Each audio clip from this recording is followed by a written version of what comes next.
Good morning, students. As you all know that we are all discussing about the concept of psychology in the previous class, wherein we tried our level best to understand the concept of psychology with the help of some of the available definitions. Right now, let us focus more on the methods of psychology, wherein again we started understanding the concept of methods of psychology in the previous class too.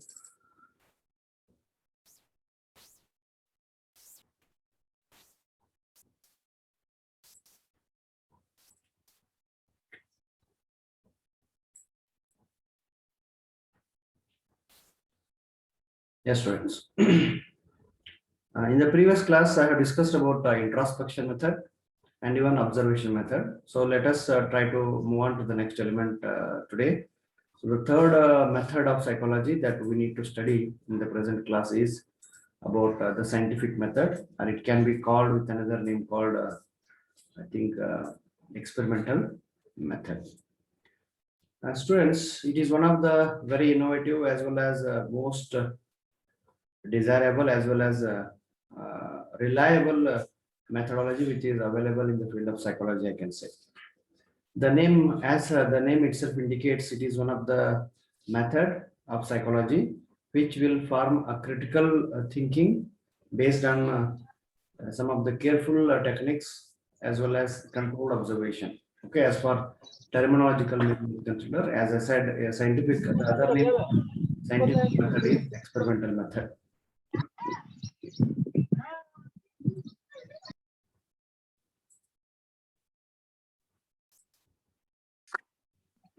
So ability of critical thinking will used to take place in the same way. The other aspects are also be considered. Here, the careful technicalities which are usually expected by every one of us as per understanding what for what purpose the methodology is adopted. So that is usually understood through the help of scientific method. That is what it is known as a form of critical thinking, where the analysis is to be done based on some of the available information. So the critical thinking used to usually take place when the information is analyzed with the proper understanding, observation, as well as scientific evidences. So these critical thinking is usually based on careful measurement. So the measurement technique that the people are doing for collecting data, and it may be for the purpose of analysis of the data, they are all usually done with the help of a very neat or a systematic form of measurement techniques which are available in the field of psychology. And even the observation is to be done, either it may be controlled observation, or it may be a participant observation, or it may be direct observation. So usually the observation is carried out by the one who is conducting the experiments, as well as the method, what we call in psychology as scientific method. So there are two names for the same methodology. Scientific method is also same, and even experimental method or experiment method in psychology is remains same. So there are six important elements that we need to consider under this methodology. What they are and how they are to be done, let us see. As I said, there are six important elements which are supposed to be carried out. They are like this. Yes, the first one is observation. Second one is defining a problem. Third one is proposing a hypothesis. Fourth one is gathering the evidences or testing the collected hypothesis. Fifth one is publishing results. And sixth one is building a theory. So let us see how the experiments are usually conducted, or the scientific method or approach is usually followed. As I said, these are the protocols which are supposed to be carried out to get information about anyone who we are actually talking about in the form of psychology. So the first thing that we used to do in scientific method or experiment method is we do observe. So who is need to be collected means who is your target as far the information is collected, as far the study is considered. Observation is done in a very careful form. So controlled form of observation is usually followed by the one who used to conduct this experiment, or the one who used to follow scientific methodology.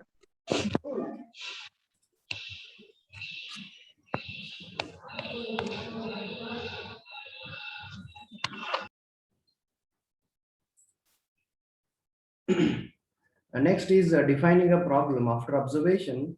When you start collecting the data, when you start collected the data, later it is our duty to familiar with the problem that we are actually do, like identification of the problem, and after identification there should be the analysis of the problem through the help of a right form of definition.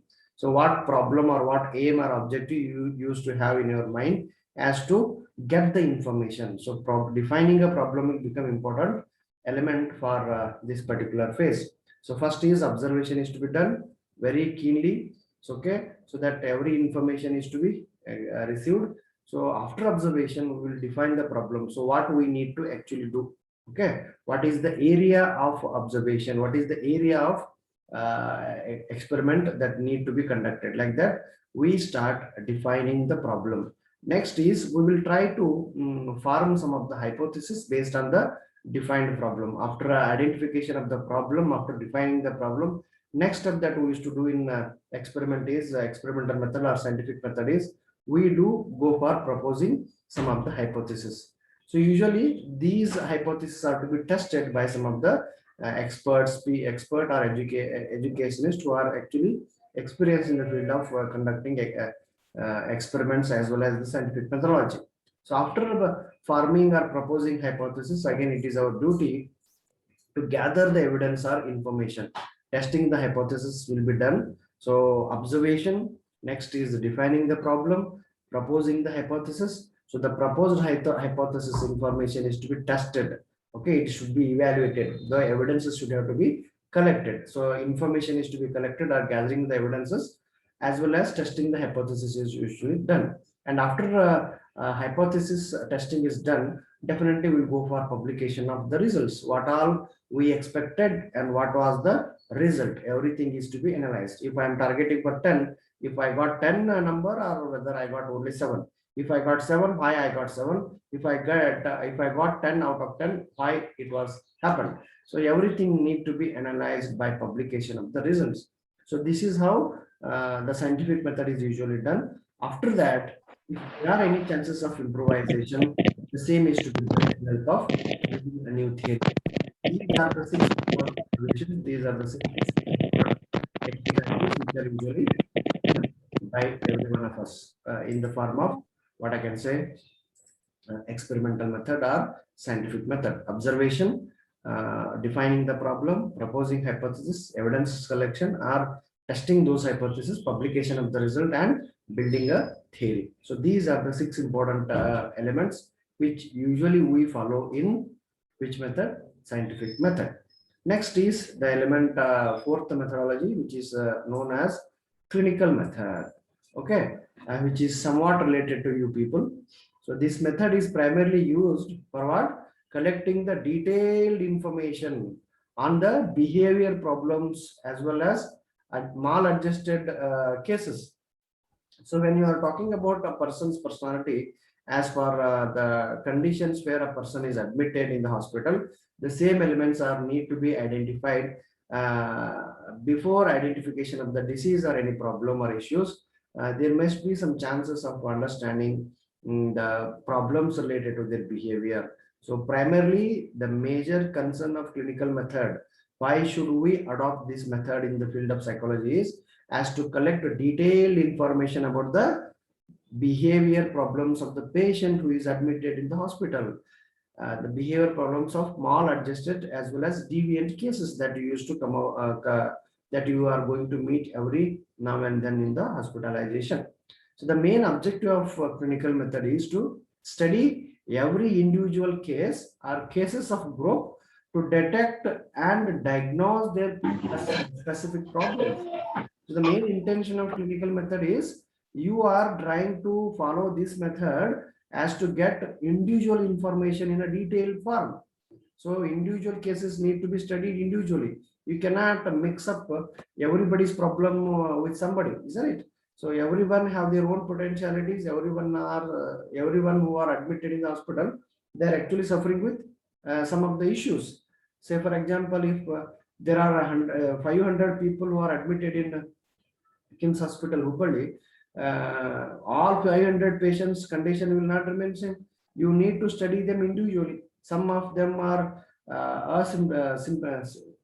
sympathetic, as well as some people are serious affected people or the patients. Some of them are need ventilation. Okay, some of are in very means they can be admitted in COVID care center, easily accessible or easily they can recover. If the people are of 45 plus and if they are suffering with blood pressure as well as sugar, their condition and their treatment should have to be differ.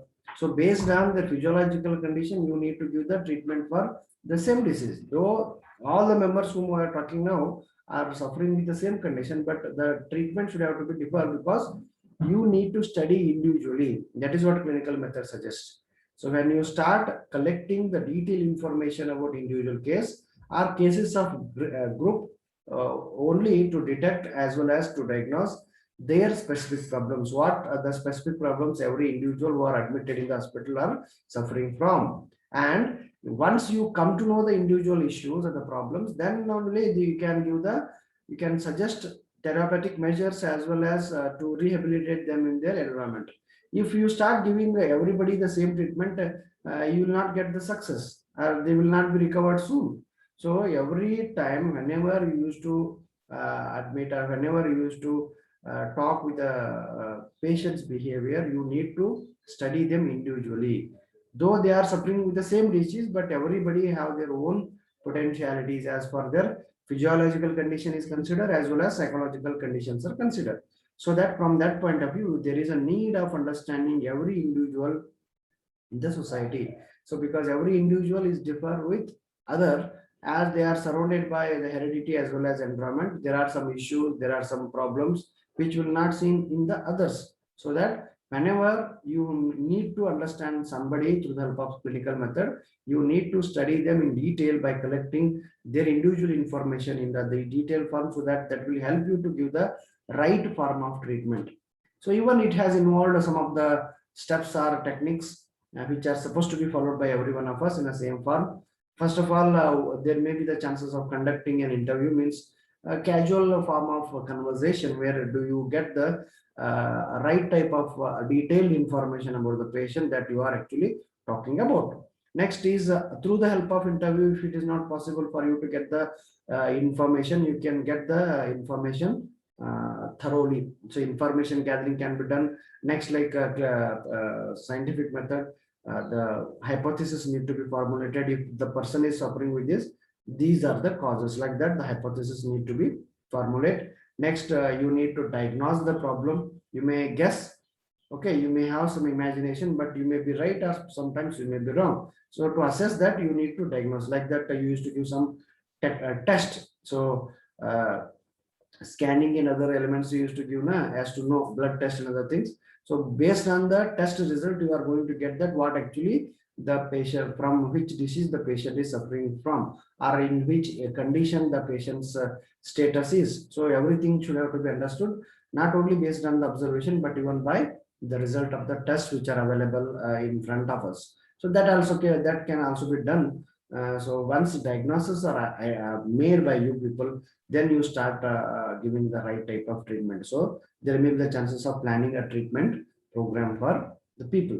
So this is the way how it can be done. That is fourth one, clinical methodology.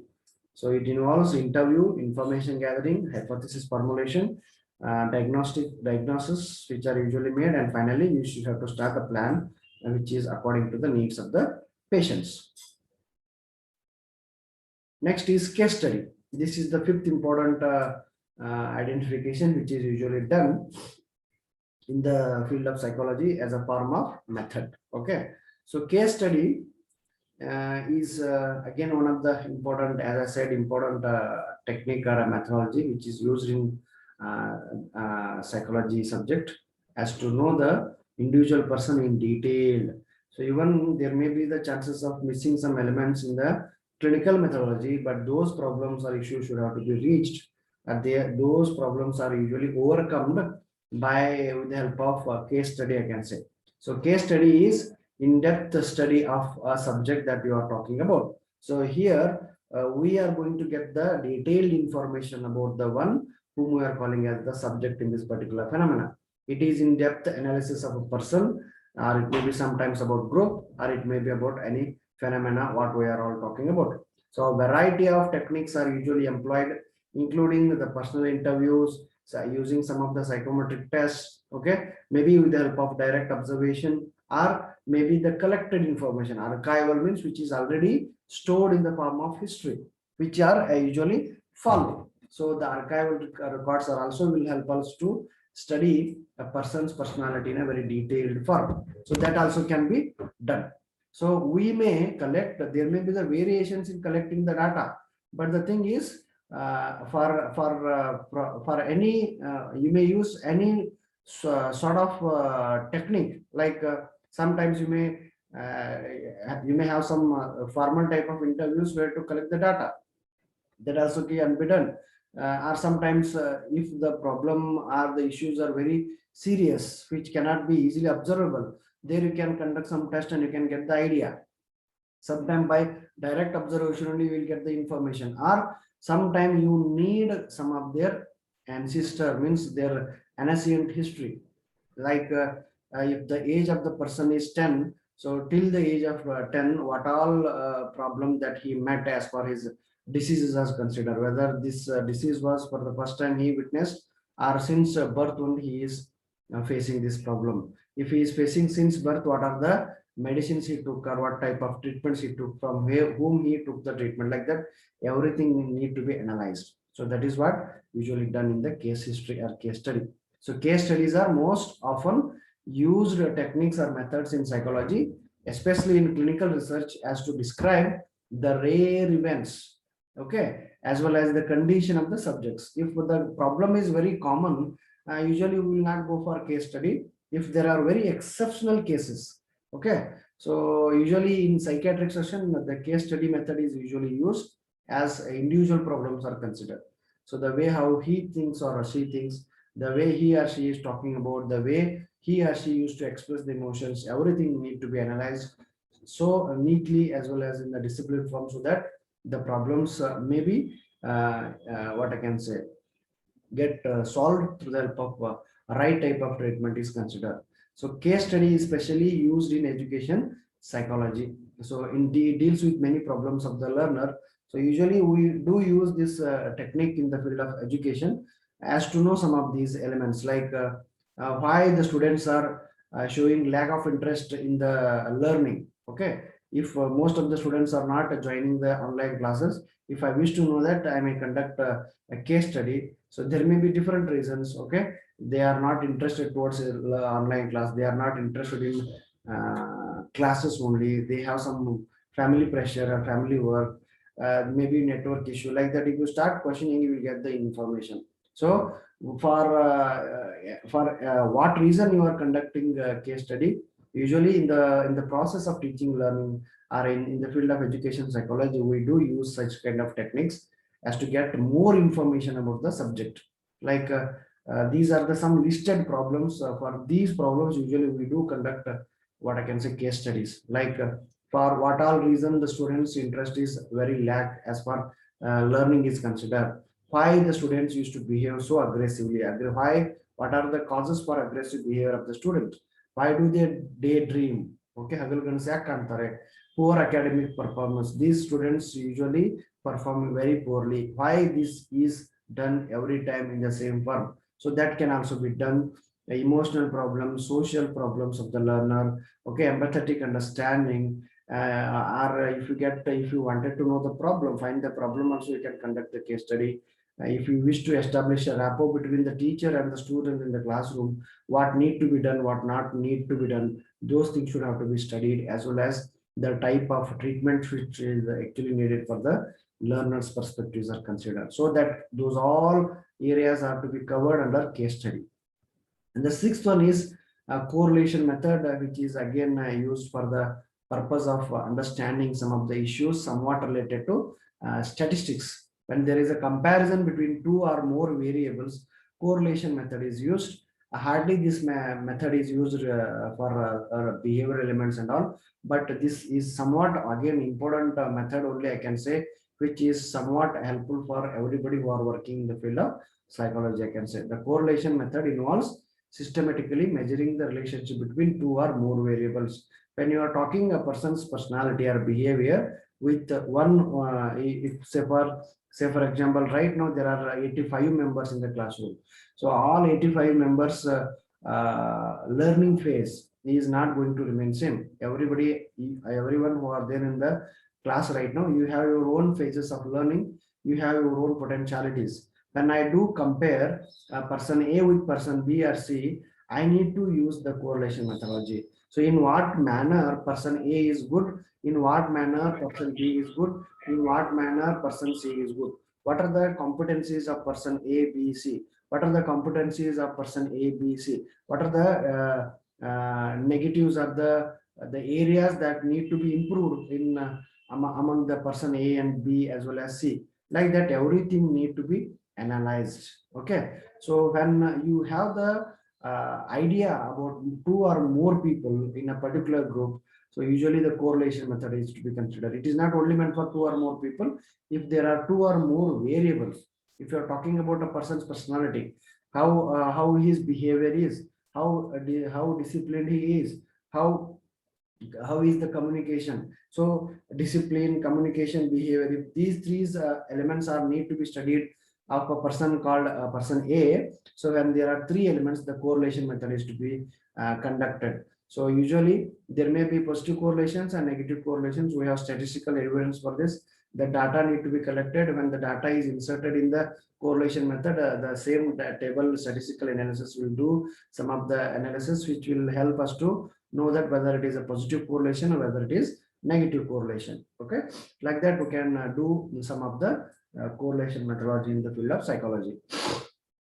Next is about interview method, which is also an important technique.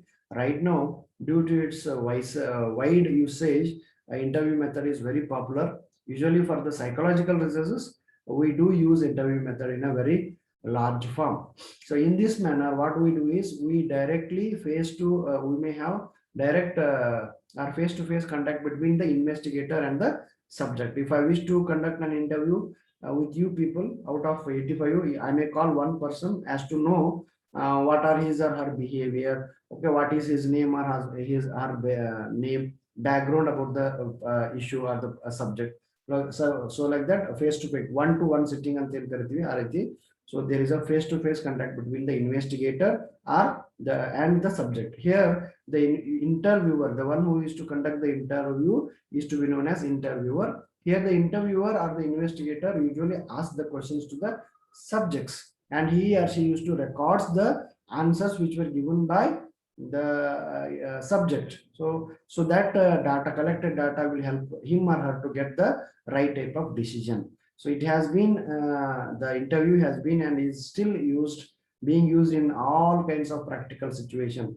Say for example, in the judicial system, the lawyer or the advocate used to obtain information from his client, and even the same is done by the physician, who usually learns about the patients by collecting interview method, by following interview method. Okay, or even the teachers may get some information about their students, or even the parents, not actually in the form of interview, but they used to collect the data. So the administrative officers or the professors usually determines the suitability of the students for schools, department as well as curricula through the help of interview method. You may get the information about the subject in a very systematic form in this criteria. As per the recent developments are considered, interview has been used systematically for the scientific purposes, both in the laboratory as well as in the field outside also. So this can be considered as one of the important technique which is identified by the field of psychology. Sometimes it can be applicable to the laboratory techniques, and even sometimes we do use this technique even in the outside of the laboratory or outside of the classroom. So they used to say that the interview used to say that it is face-to-face interpersonal situation in which one person interview asks person being interviewed, that is what respondent, some of the questions which were designed to obtain answers pertinent to some of the research problem as per Young's definition is considered. So one or another way, the target or the intention of this method is to get or to obtain information about the subject that you are all talking about. And one more, the next important method that yes, I must talk about right now is the survey method, which is also very, very important for us. Right now, we used to talk about survey method. I think I have not mentioned it in the slide, but somewhat it is again very important. What I can say, the method of psychology, which will help us to collect the information too. So the name itself indicates as a survey method. Survey method is usually used to conduct or to gather information from the large number of people. The example for survey method is census. Janaganati anta ಏನು ಕರಿತೀವಿ, that is the best example for survey method, ಸಮೀಕ್ಷಾ ವಿಧಾನಕ್ಕೆ. This is usually used as I said, to gather information, to gather the right type of information from large number of people. Okay, so that can easily done through the help of survey method. Here you may have you may use some of the questionnaires. Okay, sometimes through the help of checklist also you can get information. Rating scales are there in psychology, which are also be done. Our inventories are there. So through the help of questionnaires, checklist, rating scales, inventories, they are usually followed in the form of psychology as to get the information. So it is usually used about gathering information about common opinion about some issues. Okay, say for example, before election result announces, that media people used to go for surveys. Even they will announce some of the expected result. So they are also become one of the important example for surveys. Okay, so any programs related to any issues in the world are usually followed through the help of survey methodology. And even there are some other small methods which are available in the psychology called genetic method also we have. So this method is usually called as a developmental method. Genetic method is also known as development method. Most of our behaviors are the result of earlier experiences that we are actually experiencing. So in some cases, when we need to understand some of the behavior, what we need to do is we need to know their developmental processes or aspects. Say for example, in order to understand the behavior of the adults, we need to understand their childhood development, why he or she is doing like this. So what made him to do like this and we should have to go for the previous elements. So that is usually followed by us through the help of understanding their genetic method or developmental method. So even we have cross-sectional under genetic method, we have cross-sectional method as well as longitudinal study, which are equally important. That was actually discussed as far as the parts or methods are considered. Yes, for this, yes. So after survey method, longitudinal study method as well as cross-sectional study method, these two methods usually belongs to genetic method or developmental methods of study. So whereas the first one, cross-sectional, in longitudinal study, in which what we do is the individual will be studied in different stages of life. Okay, so how he was at the age of 1 year, next how he was at the age of 5, how he was at the age of 10, how he is right now. So that is what longitudinal study method, which is a part of genetic method. Okay, next one is a cross-sectional study method, which says that yes, cross-sectional study is the study in which the children of different age groups will be studied simultaneously. So how is the behavior cross-sectional study, which is identified with the other members of the same age group. Okay, so how do the behavior of the children of different age groups will be studied. So what is the behavior of age group of 5 years, 10 years, 15 years or 20 years, and how this individual is doing. If individually if we are doing some activities, they are to be studied longitudinal, whereas if it is done in the group wise, that is to be known as cross-sectional study. So these two 9 and 10 methods of psychology belongs to method of psychology called genetic or developmental method of psychology. So these are some of the important methods of psychology that I thought of discussing with you.